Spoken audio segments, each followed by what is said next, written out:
զրուցակիցս Վահան Դադասյանն է։ Վահան Դադասյան, պիտի խոսենք այս վերջին իրողությունների հետ կապված, թե ինչ գործընթացների մեջ ենք հայտնվել։ Երկրի վարչապետը հայտարարում է Արցախյան էջը փակված է, հայտարարում է Ղարաբաղյան շարժում ասված այլևս չի կարող լինել, հայտարարեց Արցախը թոք է եղել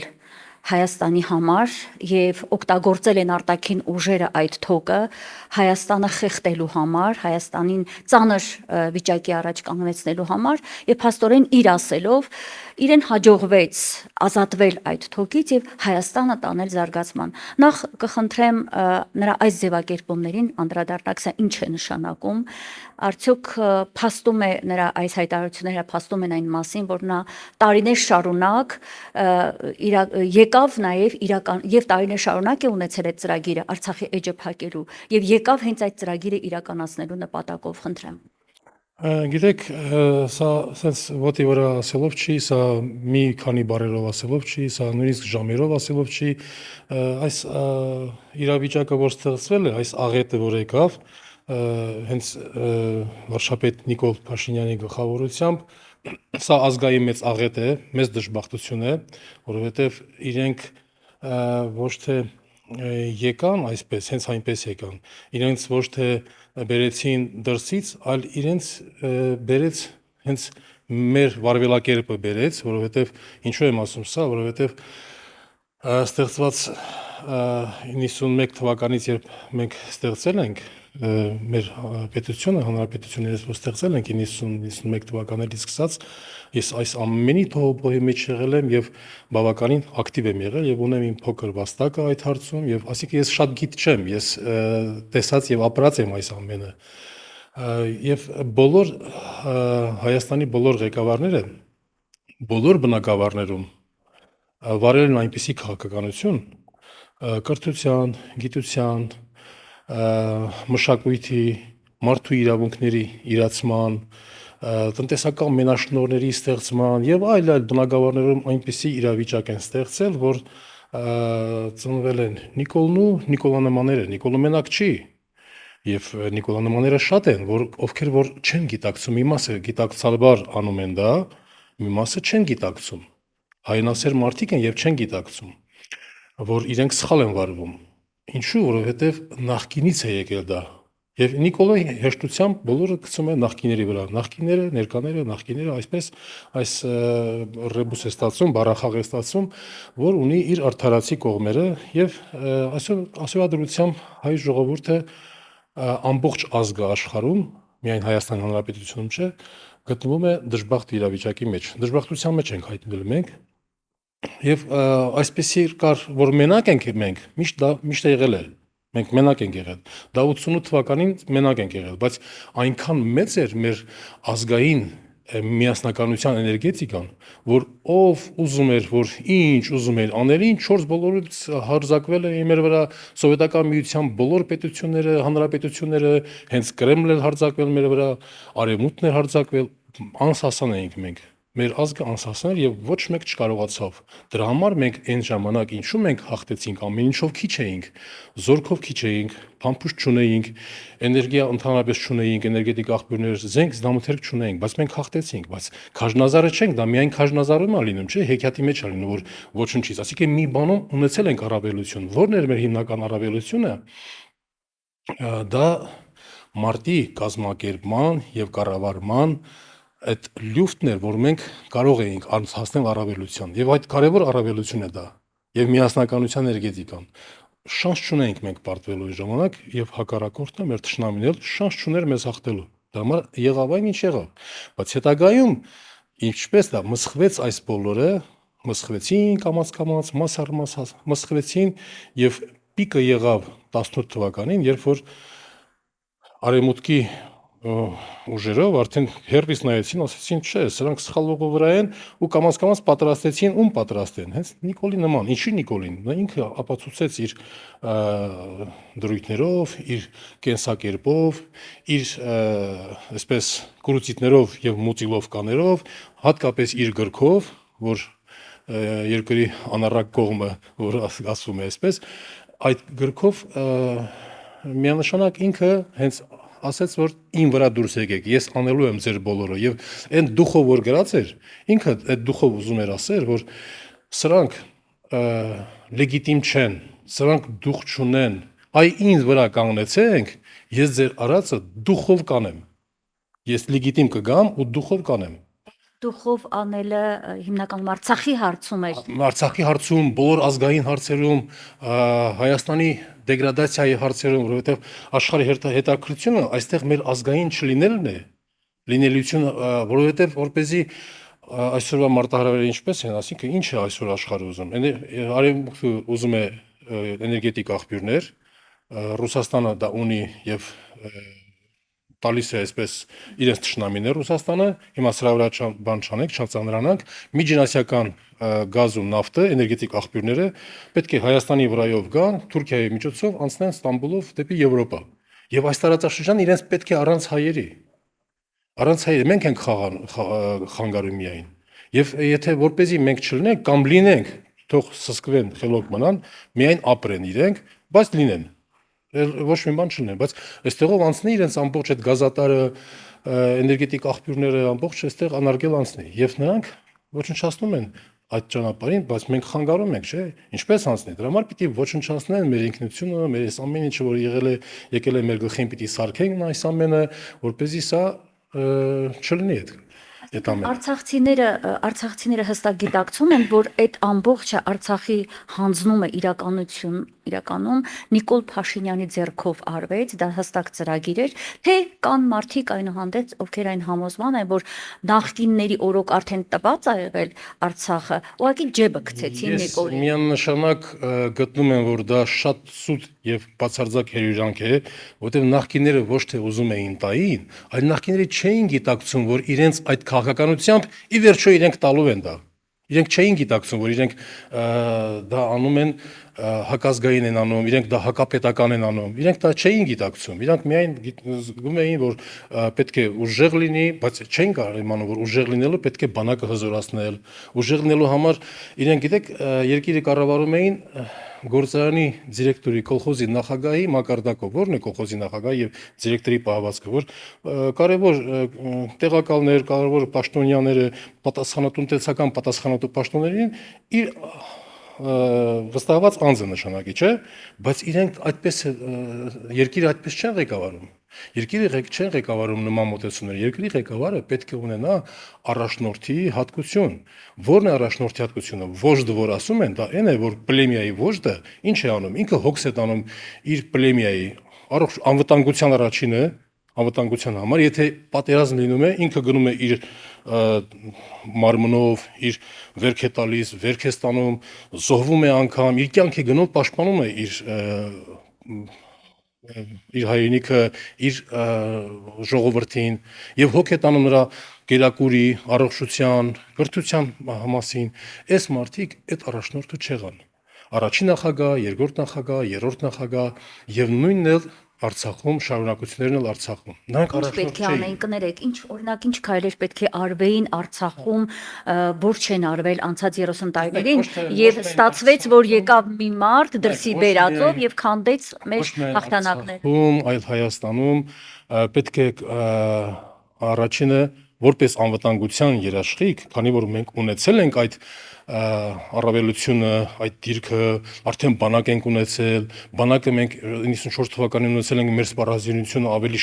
ավելի դրական է եղել արդյունքներով, քան թե ազերիներինը, այսինքն պետք է ժամանակի հետ գնայինք, անընդհատ նորացներ, մեծ ծախսեր դնվեր բանակի վրա եւ ուշադրություն դարձներ, իսկ բանակի վրա միայն սպառազինությունը չէ, այնտեղ արդեն բազմաթիվ հարցեր կան, որ բարոյահոգեբանական վիճակի մասին պետք է մտածեին սպայի, զինվորի, սերժանտի, մի խոսքով բանակի օրենքներով, բանակի հզորացման կանոններով պիտի շարժվեին։ Հետո դա բավական չէ, պետք է քաղաքացիական կյանքում նույնպես արդարություն լինի, շատ կարևոր է արդարությունը, իսկ իրենք միայն ամեն ձևի անում էին ղեկավարում, որպեսզի միայն իրենց նեղ շրջապատի համար լավ լիներ եւ արդյունքում նրանք աճեցրել են, հիմա անուններ չտամ, օդիոզ դեմքեր, բոլորիդ էլ հայտնի է դրանք ովքեր են եղել, նրանք զբաղվել են դրանց աճեցնելով։ Եվ գուցե նրանք չէին էլ իմանում, որ դա ինչ է նշանակում, բայց այդ դա կար, դա գոյություն ուներ, տնտեսական մենաշնորհներ գոյություն ունեին, ասինքն դրային քաղաքականություն կար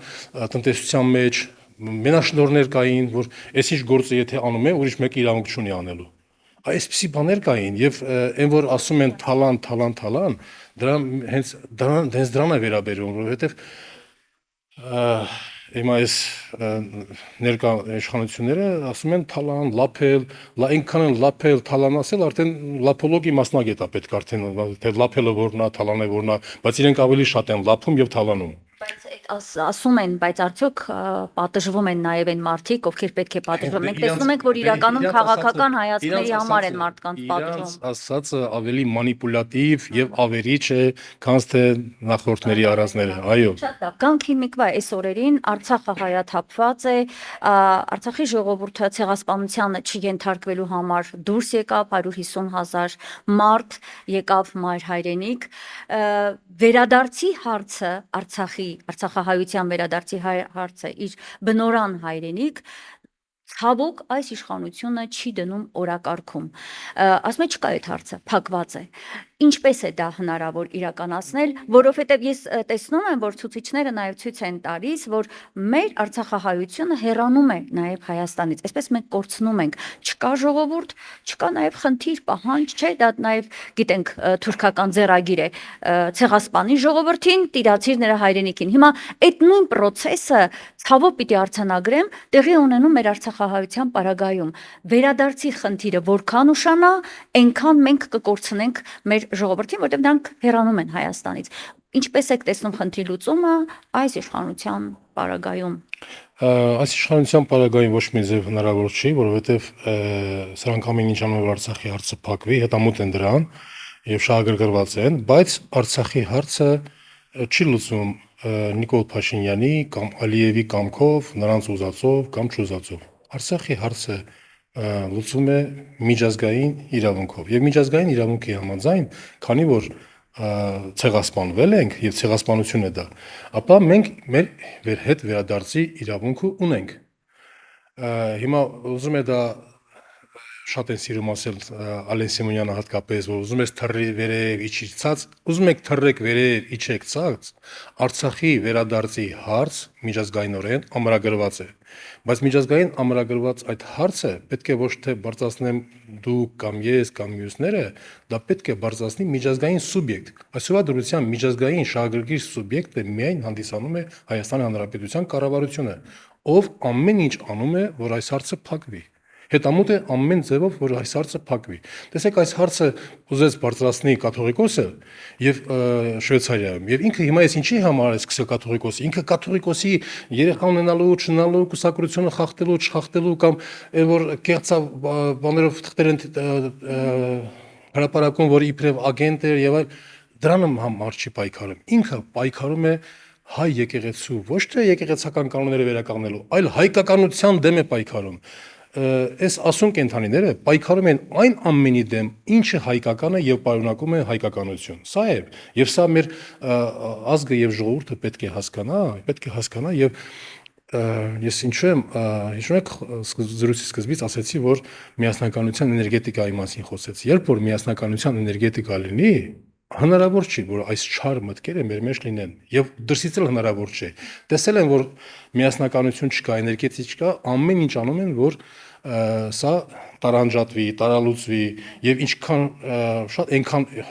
խոճապ ինչքան մտցնեն, այնքան ավելի է տարանջատվելու, ինչքան խոճապ մտցնեն, այնքան ավելի տարանջատվելու է։ Դրա համար պետք է մենք հավաքվենք, խորհուրդ նստենք, բայց ովքերով հավաքվենք, ով որ Նիկոլին դեմ է։ Տեսեք, Նիկոլի հաջողության դիլեման որն է, որ այսօր դրությամբ Հայաստանում 80%-ը չի ուզում, որ Նիկոլ լինի։ Այն 20%-ն էլ ուզում է, որ Նիկոլ լինի, կամ չի ուզում, նրանց 15%-ն են ուզում։ Այդ 15%-ը իր ասենց ուժեղ թիմն է։ Ագրեսիվ թիմն է, այո, բայց որակյալ։ Ինչու համար որակյալ, իր առումով որակյալ։ Արդյունավետ ավելի ճիշտ արդյունավետ բան, այո, որովհետև այս 80%-ի մեջ չկա որևէ 5%, որ իրար հետ լինեն։ 80% հակա Նիկոլյան այդ մասսան, այդ ժողովրդի մասը բզգտված են, ահագին բզգտված են, բոլորը իրար դեմ են։ Եվ ոչ թե մեկը մյուս իրար դեմ են եւ իրար ճշնամանք են։ Այս 80%-ից երբ որ առաջին 5%-ը միավորվեն, արդեն լինելու է ողբերգություն Նիկոլի համար։ Բայց եւ այդ մասին մենք խոսում Մենք- ենք տարիներ մենք սա շարունակ։ պետք է- Դե, Ահա տարիներ շարունակ խոսում ենք։ Դե հենց իրենք են Բաժանման հենց մասին։ իրենք են սոցիալական ցանցերում, օրինակ այս սոցիալական ցանցերում տեսնում եմ հակահարցախյան հիստերիա,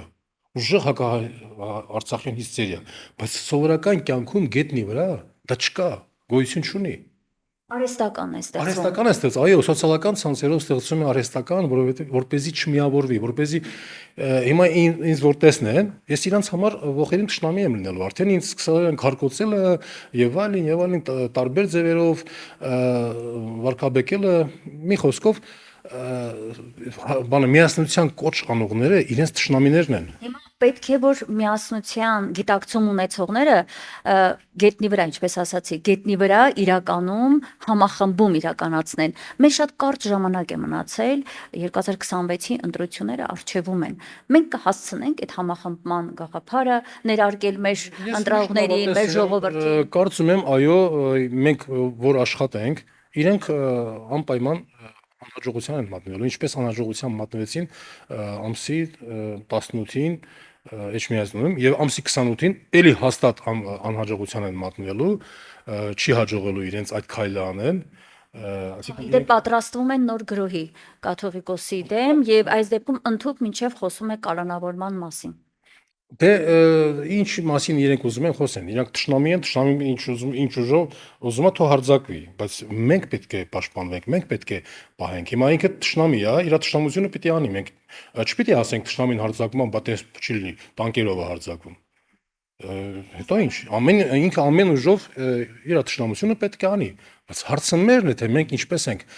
դիմակայելու, մենք ինչպես ենք դիմավորելու այդ հարձակմանը, ինչպես ենք պատասխանելու դրան։ Այս սա է հարցը։ Եթե մենք միասնական լինենք, օրինակ ես միասնություն տեսա եւ ոչ թե իրենք չկարողացան դա գցել էլի նախկիների վրա, նախկինացավ կապած են, չկարողացան գցել նախկիների վրա, ֆլանի վրա, պստանի վրա, իրենք պարզապես այսպես ռուսերեն ասած աբիժնիկ դարձան եւ անցան ավելի ուրիշ քայլերի։ Անդադասյան, շատ կարևոր է, որ այդ միասնությունը լինի նաև Արցախի եւ մեր ժողովրդի մեջ եւ Արցախի քաղաքական ղեկավարության մեջ, Արցախի խորհրդարանի падգամավորներ, նախագահի պաշտոնակատար, այսինքն այս կառույցները պիտի լինեն ամուր։ Կա այդ միասնականությունը, թեթիկունք եք իրար, թե կան գաղափարների հակասություններ, մոտեցումների հակասություններ, դա շատ կարևոր է, ուզում եմ դա տեղեկանալ ձեր օգնությամբ։ Վերջերս չեն շփվում Արցախի նախագահի խորհրդարանի падգամավորների հետ, միայն հանդիպման ժամանակ, այսպես ծրագրավորված չեմ հանդիպում, բայց ես համոզված եմ, որ ամեն ինչ նորմալ է, Արցախի խորհրդարանը եւ կառավարությունը կա, գործում են եւ նախագահի ինստիտուտ կա, որտեղ դրանք պետք է եւ անհրաժեշտ է որ լինի, հասկանալի է ինչ պատճառներով, եւ կարծում այդ համախմբման մասին հոգտանել պետք չի, որտեղ արցախցիները, քանի որ մենք զգացել ենք մեր կաշվի վրա այդ ամեն ինչը եւ արցախցիներից շատ քիչ մարդ կա, որ հերոյ այն մտքից, որ չպետք է ունենա իրոք նախագահի ինստիտուտ, իշխանությունը համակարգ, պետք է այս սուբյեկտայնությունը ունենա Արցախը, որպեսզի այդ հետ վերադարձի իրավունքը, երբ որ մենք նորմալ իշխանություն ունենանք, հայամետ իշխանություն ունենանք, արդեն կարողանանք մենք միջազգային իրավունքի համաձայն այդ պայքարը տանել, որտեղ միջազգային իրավունքի հետ մեկտեղ անհրաժեշտ է, սա մարդկային օրենքն է, անհրաժեշտ է նաև անվտանգային համակարգ, այսինքն ուժեղ եւ ուժը բանակ պետք է լինի, որպեսզի եթե ինքը, որպեսզի մենք ասենք, եթե դու միջազգային ուժով, իրավունքով չես տալիս, ես ուժով վերցնում եմ դա, ինքը պետք է անպայման իմանա, որ պատերազմով Հայաստանին չի կարա ծնկի բերի, եթե ծնկի էլ բերի իր համար թանկ է նստելու, որը դա պիտի իմանա, որ ինքը թանկ է նստելու իր վրա, եւ ինքը այդ ժամանակ արդեն հարձակում չի սկսի, հարձակումը չի լինում, խաղաղությունը չի լինում մուրալով, սա թույլի նույնիսկ մանիպուլյանտիվ հարց է սա, էլի, թույլն էլ դա հասկանում է, որ չի կարա մուրալով խաղաղություն լինի, խաղաղությունը լինում է, երբ որ տվյալ, երբ որ թշնամին Ճշտամաբար տրամադրված պետության վրա հարձակվելուց ինքը զգում է, կզգա, եթե իրեն կդիմադրեն, թե չեն դիմադրի։ Եթե փոքր անգամ դիմադրեն, չի հարձակվի։ Այո, ուժնոց ունի իրավունք։ Եվ ավարտել եմ ուզում հետեւյալով, լինելով արցախցի, դուք արցախցիների մեր ժողովրդի, մեր հայրենակիցների տրամադրությունները շոշափել եք, գիտեք, կա իսկապես վերադարձի ցանկությունը, որովհետև ես երբեմն վտանգ եմ տեսնում մարդկանց մոտ, մարդիկ ասում են գնանք ինչ կարգավիճակով, ոնց գնանք, նորից ցեղասպանության վտանգ, ոմանք ասում են անպայման պետք է գնանք, առանց դրա Արցախցին չի կարող օտարափերում, դեգերել, հո մենք գնչուներ չենք, այսինքն կարծիքները հակասական են, ես ուզում եմ հասկանալ վերադարձի իրավունքը Արցախցին իր սրտում ունի, իր մտքում ունի, որպեսզի անհրաժեշտության պահին ի գործ լինի։ 1 տարի առաջ այս օրերին Արցախի